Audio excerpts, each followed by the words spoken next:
नमस्कार साथियों, दुख की बात यह है कि एक बार फिर खट्टर सरकार भाजपा जजप्पा सरकार ने हरियाणा के युवाओं के भविष्य से खिलवाड़ किया है। हरियाणा के बच्चों के भविष्य को मंडी में बोली लगाकर बेचा है।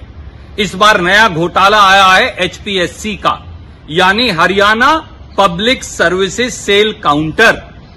एचसीएस के एग्जाम के दो हिस्से होते हैं, एक प्री एग्जाम, एक मेन एग्जाम।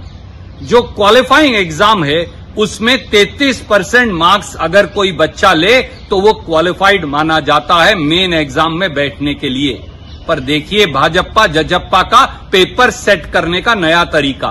पिछली बार तो हरियाणा स्टाफ सिलेक्शन कमीशन में अटैची कांड हुआ था, जहां अनिल नागर को बलि का बकरा बनाकर सब बड़ी मछलियों को छोड़ दिया गया था। इस बार खट्टर साहब ने नया तरीका निकाला है और एचपीएससी का यह नया तरीका है कि जो पिछले साल का पेपर है उसमें से 32 प्रश्न बगैर कॉमा फुल स्टॉप के इस एचसीएस के पेपर में दोहरा दिए गए। क्या पिछले साल का पेपर और इस साल का पेपर बराबर हो सकता है? वो बच्चा जिसने वो पेपर नहीं पढ़ा हो उसके साथ क्या बीत रही होगी? क्या केवल भाजपा जजप्पा के चहेतों को सेट करने के लिए पेपर बनाया गया? उन्हें कहा पिछले साल का पेपर पढ़ लेना, 32 सवाल तो उसी में से आएंगे, कुल नंबर 33 चाहिए तो बेटा तुम पास हो जाओगे। तो गुण और दोष पे अभ्यर्थियों की मापदंड क्या होगा?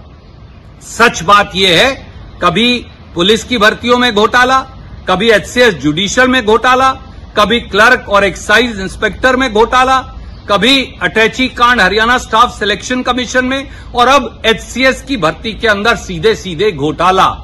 अगर आप 33 क्वालिफाइंग मार्क हैं और 32 सवाल पिछले साल के दे रहे हैं तो ये सीधे सीधे चोरी और सीना जोरी नहीं तो क्या है? खट्टर साहब धृतराष्ट्र की भूमिका से बाहर आइए और 93,000 बच्चे जो एचसीएस प्री में बैठे थे उनके सवालों का जवाब दीजिए।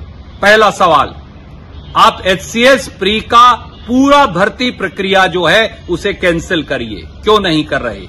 दूसरा सवाल, हरियाणा पब्लिक सर्विस कमीशन को तुरंत भंग करिए। तीसरा सवाल, हरियाणा के उन 93,000 लड़के लड़कियों से, हमारे बच्चों से माफी मांगिए जिनके साथ छल कपट और धोखा एचपीएससी में हुआ है, एचसीएस के एग्जाम में हुआ है। और चौथा सवाल, पिछले 8.5 साल की एचपीएससी और एचएसएससी की कार्रवाई की एक सिटिंग जज से जांच करवाइए। अगर आपने ये नहीं किया तो कर्नाटक के नतीजे आपके सामने हैं। हरियाणा के युवा इकट्ठे होकर आपका भी इसी प्रकार से सफाया कर डालेंगे। यही हरियाणा के नौजवानों की मांग है।